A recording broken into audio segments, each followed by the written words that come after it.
శాంతం పద్మాసనస్థం శశిధరమకుటం పంచవక్త్రం త్రినేత్రం శూలం వజ్రం చ ఖడ్గం పరశుమభయదం దక్షభాగే వహంతం నాగం పాశం చ ఘంటాం ప్రళయహోతవహం సాంకుశం వామభాగే నానాలంకారయుక్తం స్ఫటికమణినిభం పార్వతీశం నమామి.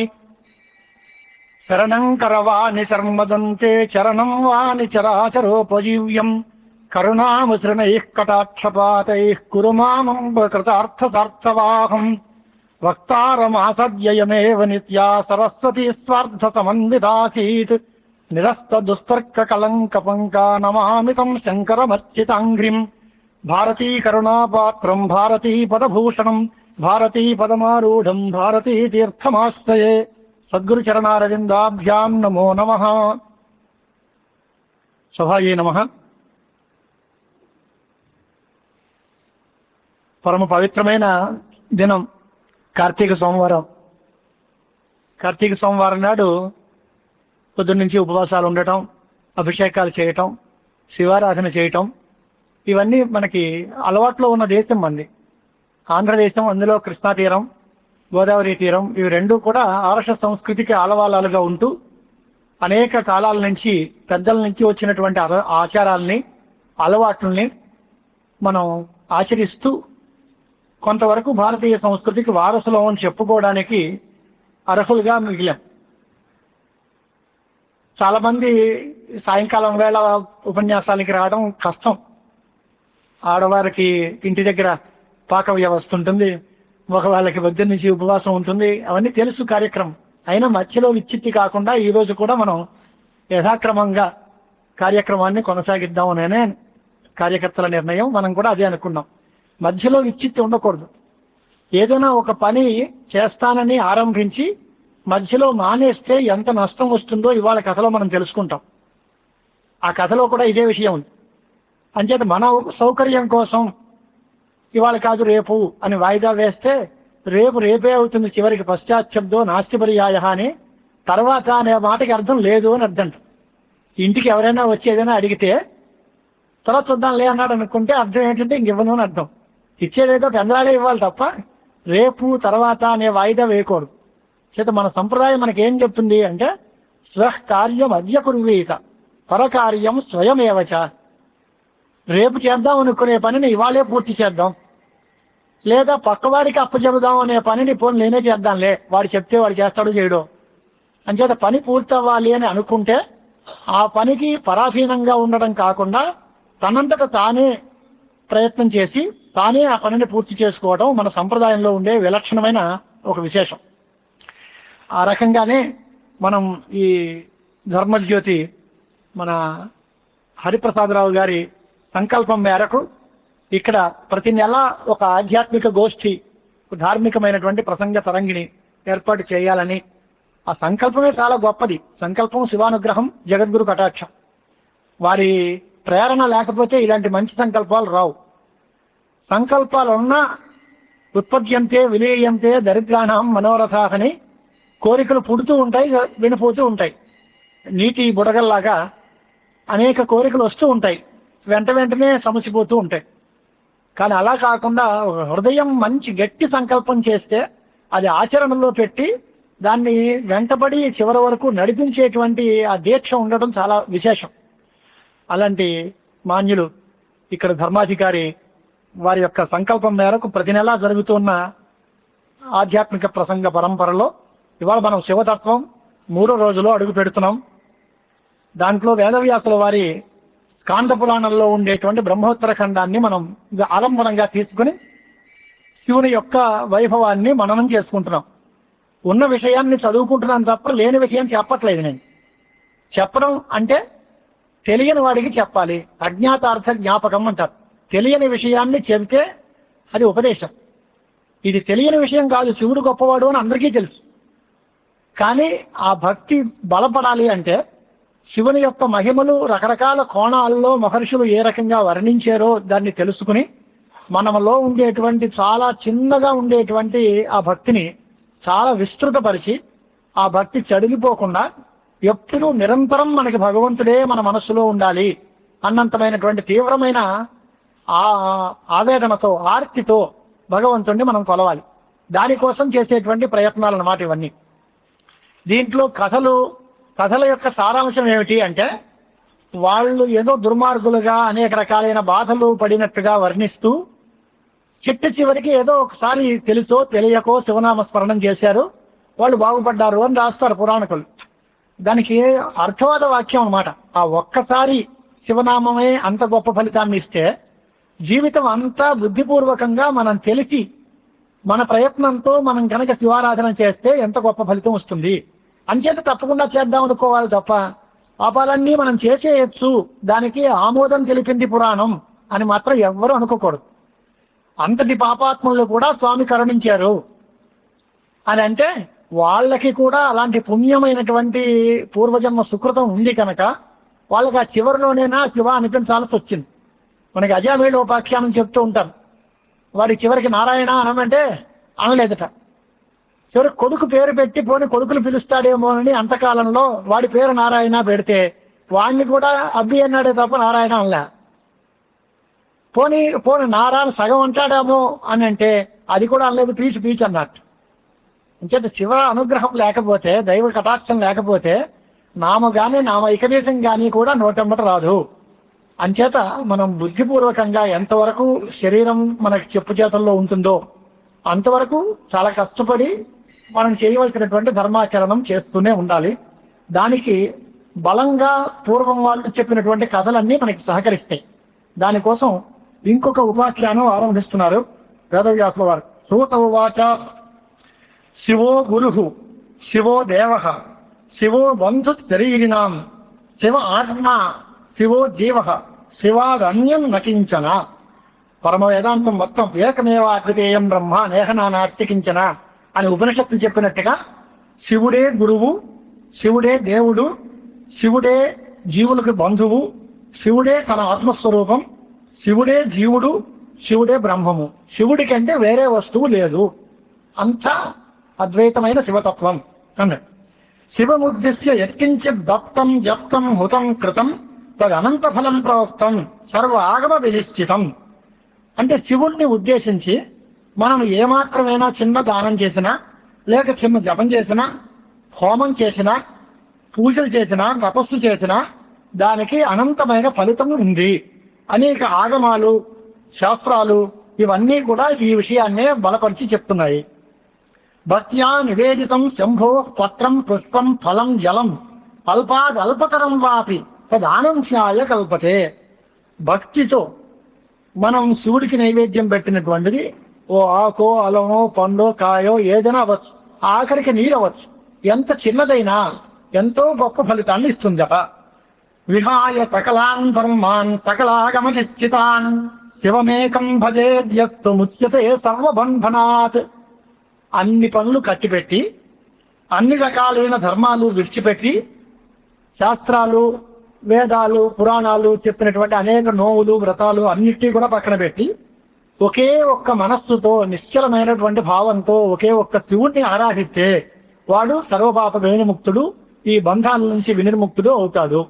మనకి భగవద్గీతల్లో కూడా చెప్తున్నారు కదా, మనకి అందరికీ కూడా ఏమవుతుంది అంటే అనన్యాసు చింతయంతో మాం ఏ జనా పర్యుపాసతే తేషాం నిత్యాభియుక్తానాం యోగక్షేమం వహామ్యహం. అనన్యమైన మనస్సుతో, మళ్ళీ మధ్యలో ఇవాళ ఇక్కడ రేపు పొద్దున్న ఏదో రమాదేవి సత్యనారాయణ స్వామి వ్రతం, ఎల్లుండి పొద్దున్న గణపతులు, తర్వాత రామ కళ్యాణం అంటే మనం చేస్తున్నాం, చేయకూడదని కాదు, వాటన్నిటిని నిందించడము కాదు. కానీ వారు చెప్పే మాట ఏంటంటే అన్నిటిలోనూ ఉన్న తత్వం శివుడే అనే భావంతో మీరు గణపతి పూజ చేయండి, మీరు విష్ణువారాధన చేయండి, అమ్మవారికి సహస్రనామార్చన చేయండి, అంతా దానిలో ఉన్నది కూడా శివతత్వమే, శివుడే అనేటువంటి భావంతో శివమేకం భజేద్యస్తు ముచ్యతే సర్వబంధన. మనిషికి ప్రీతి ఎవరి మీద ఉంటుంది అని అంటే భగవంతుడి మీద ఎందుకు ఉంటుందండి? ఆ ప్రీతి ఆత్మన పుత్రే, తన కొడుకు మీద తనకి మమకారం ఉంటుంది, లేదా కళత్రే తన భార్య మీద, లేదా భార్యలకి భర్తల మీద మమకారం ఉంటుంది, లేదా ధనేపిత ధనమంతా ఉంటుంది. ఈ పుత్రులు, భార్యాభర్తలు, సంతానము, ధనము మొదలైన వాళ్ళ ఎందు ఉండేటువంటి ఏ ప్రీతి అయితే ఉందో అలాంటి ప్రీతిని, అంతకంటే ఎక్కువ ప్రీతిని శివ పూజ మీద పెట్టుకోగలిగితే ఆ శివుడు మనని రక్షిస్తాడు అనడంలో ఏమీ సందేహం లేదు. యా ప్రీతిరాత్మన పుత్రే యా కళత్రే ధనే పితా కృతా చేత్ శివ పూజాయాం త్రాదియతీతి కిమద్భుతం తస్మాత్ కేచిన్ మహాత్మానః సకలాన్ విషయాసవాన్ త్యజంతి శివ పూజార్థే స్వదేహమపి దుస్త్యజం. అలాంటి కొంతమంది మహానుభావులు అలాంటి శివ పూజ కోసం అవసరమైతే తన శరీరాన్ని కూడా త్యాగం చేయడానికి సిద్ధపడతారట. మనకి కథలున్నాయి, పౌరాణిక కథలు చాలా మంది వింటూనే ఉంటారు. చేసిన తర్వాత తన శిరస్సుని కూడా సమర్పించేసేస్తాను అని రావణాసురుడు అన్నాడు అనే కథ మనం విన్నాం. అలాగే ఒకప్పుడు మహావిష్ణువు శివుడి కోసమని సహస్ర కమలాలతో పూజ చేద్దామని సంకల్పించుకున్నాడు. 1000 తామర పువ్వులతోటి పూజ చేద్దామని సంకల్పించి పువ్వులన్నీ సంపాదించుకున్నాడు. ఆయన పెద్ద లోటే ఉంది, ఆయన అనుకుంటే అన్నీ వస్తాయి. కానీ శివ మాయా ప్రభావం చేత దానిలో ఓ పువ్వు తగ్గింది అని 999 పువ్వులే వచ్చాయి లెక్క పెడితే. అప్పటికప్పుడు ఎక్కడొస్తుంది పువ్వు? అంచేత నేను అనుకున్న సహస్ర కమల పూజ చేద్దానని సంకల్పించాను, దానికి ఒక కమలం తక్కువగా ఉంది కాబట్టి నా కన్ను ఊడపెరికి నేను శివుడికి పూజ చేస్తాను అని మహావిష్ణువు కమలాయక్షుడు కనుక, మన పద్మపత్రాయతాక్షణ అని కదా పేరు, అంటే విశాలంగా పద్మాల వల్లే పెద్ద విశాలమైన కన్నులు గలవాడు కనుక ఆయన కన్నే పద్మంగా భావించి కన్నును తీసుకొచ్చి స్వామికి పూజ చేశాడు. దానితో పరమశివుడు సంతోషించి ఆయనకి సుదర్శన చక్రాన్ని ఇచ్చారు. అప్పటి నుంచి చక్రాయుధులు అయ్యాడు మహావిష్ణువు. సుదర్శన చక్రం ప్రాప్తికి ఆయన చేసిన గొప్ప పని ఏది, ఎందుకు వచ్చింది సుదర్శన చక్రం ఆయనకి అని అంటే శివానుగ్రహం. శివానుగ్రహం కమలాలతో పూజ చేద్దాం అనుకున్నాడు. కమలం దొరకలేదు అంటే పోలే ఉన్నది చేసాం కదా చాలేదు అని అనుకోలే, తన కన్ను ఊడపెరికి శివుడికి సమర్పించాడు. అది అలాంటి కథలన్నీ కూడా స్వదేహమపి దుస్త్యజం, తన శరీరం మీద తనకి మమకారం ఉంటుంది కానీ ఆ శివ పూజ కోసం తన శరీరాన్ని కూడా త్యాగం చేస్తాం. భక్తుడు తిన్నటి కథ మనందరికీ తెలుసు. కాళహస్తి క్షేత్రంలో తిన్నడు తన కళ్ళు ఊడపెరికి స్వామికి కాళహస్తీశ్వరుడికి అర్పించి అలంకరించినట్టుగా మనకి కథ తెలుసు. ఎంత మహాభక్తుడు! అలాంటి భక్తుడికి శివుడి కంటే పెద్ద స్థానంలో కాళహస్తీశ్వర లింగం కింద నుండి శివుడు తినడు కొండపైన. ఇక్కడికి వచ్చిన వాళ్ళందరూ ఆయన్ని చూస్తారు, ఆయన్ని పూజిస్తారు. అంటే శివుడి కంటే కూడా శివ భక్తుడు పై స్థానంలో ఉండి పూజలు అందుకుంటున్నాడు అంటే అది శివ అనుగ్రహం అన్నమాట, శివుని యొక్క కటాక్షం. సా జిహ్వాయా శివం స్తౌతి తన్మనోధ్యాయతే శివం తౌ కర్ణౌ తత్కథాలోలౌ తౌ హస్తౌ తస్య పూజకౌ. ఎవరైనా మనకి అంది అందరికీ చెప్పే మాట శ్రీమద్ భాగవతంలో మనం చదువుకుంటూ ఉంటాం. చేతులు నొప్పెట్టేంత వరకు చేతులతోటి పూజ చేయాలి, నోరు నొప్పెట్టే వరకు నామస్మరణం చేయాలి. అది హరిని నామస్మరణం చేస్తే ఆ చేతులు అని ఆయన అన్నాడు. వీడు ఇప్పుడు శివపురాణం కనుక ఎవరి నాలుక శివుడిని స్తోత్రం చేస్తుందో ఆ నాలుకే నాలుక, ఎవరిని మనస్సులో ఎవరు శివుడి ధ్యానం చేస్తారో ఆ మనస్సే మనస్సు, ఏ చెవులు శివకథని వింటాయో ఆ చెవులే చెవులు, ఏ చేతులతో శివుడి యొక్క పూజ జరుగుతుందో ఆ చేతులకే చేతులు అనే పేరు. తే నేత్రే పశ్చత పూజాం తచ్చిర ప్రణతం శివే. శిరస్సు అంటే శివుడికి నమస్కరించిందే శిరస్సు. కళ్ళు అంటే శివుని యొక్క వైభవాన్ని చూస్తేనే కళ్ళు.